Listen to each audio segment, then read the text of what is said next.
আসসালামু আলাইকুম। তো আজকে নুডলস রান্না করব। এক প্যাক নুডলস নিয়ে আসছি আর অল্প ফুলকপি, আলু আর নিয়েছি কিছু চিকেন, নিয়েছি 2টা ম্যাগি মশলা, ধনেপাতা, কাঁচামরিচ আর পেঁয়াজ কুচি, 3টা ডিম ফেটিয়ে নিয়েছি। তো এগুলো দিয়ে রান্না করবো আজকে নুডলস।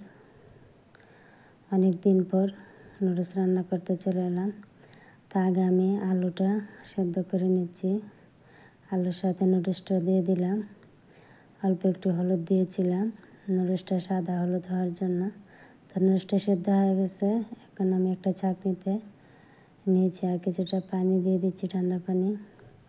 এখন রান্নার জন্য কড়াইতে তেল দিয়ে ডিমটা আগে ভাজি করে নিচ্ছি।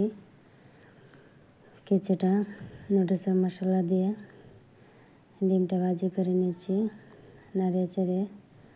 তো দেখুন ডিমটা ভাজি হয়ে গেছে। এখন একটা বাটিতে উঠিয়ে নিচ্ছি।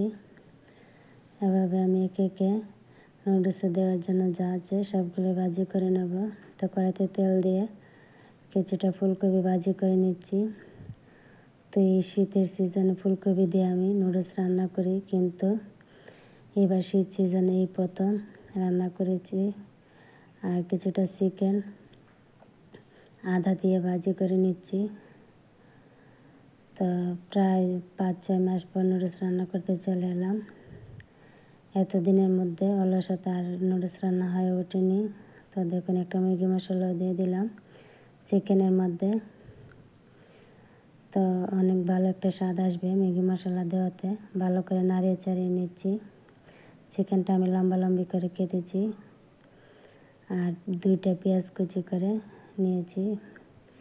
এখন আগে থেকে ভাজি করে রাখা ফুলকপিটা দিয়ে দিলাম। চিকেনটা ভাজি হয়ে গেছে।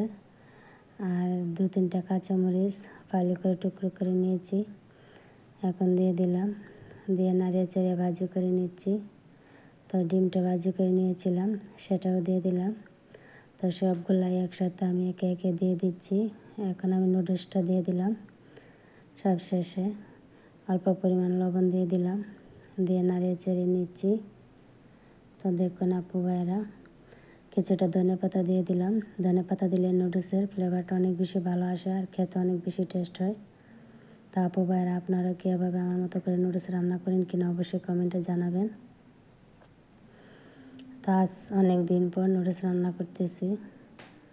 তো নুডলস রান্নাটা কেমন হয়েছে আপনাদের কাছে যদি ভালো লাগে তাও আমাকে জানাবেন। তো নুডলসটা হয়ে গেছে, এখন চুলা থেকে নামিয়ে রেখে দিলাম।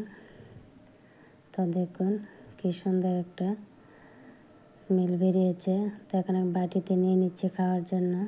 গরম গরম ধোয়া ওঠা এই শীতের দিনে সবজি দিয়ে নুডলস, ডিম চিকেন তো আছেই, আর ক্ষীরা ছিল ঘরের মধ্যে, কেটে ক্ষীরাটাও নিয়েছি যেহেতু ভাজি করা নুডলস তেলের খাবার, সেজন্য 3-4টা ক্ষীরা কেটে নিয়েছি। আর আমার ছেলে মেয়ে অনেক তৃপ্তি করে নুডলসটা খাচ্ছে। আর আমার ছেলে অনেক বেশি পছন্দ করে নুডলস। আর আমার অনেক দিন থেকে মন চাইছিল কিন্তু অলসতা রান্না করা হয়নি। তো আজ অনেক দিন পর রান্না করে নিলাম। তো কেমন হয়েছে আপু ভাইয়েরা আপনারা অবশ্যই জানাবেন। নুডলস রান্নাটা খেতে কিন্তু খুবই অসাধারণ হয়েছে, টেস্ট হয়েছে, খুবই ভালো মজাদার হয়েছে। তো আজ এ পর্যন্তই। সবাই ভালো থাকবেন আর নিত্য নতুন রান্না পেতে বেল বাটনটি অন করে রাখবেন। আল্লাহ হাফেজ।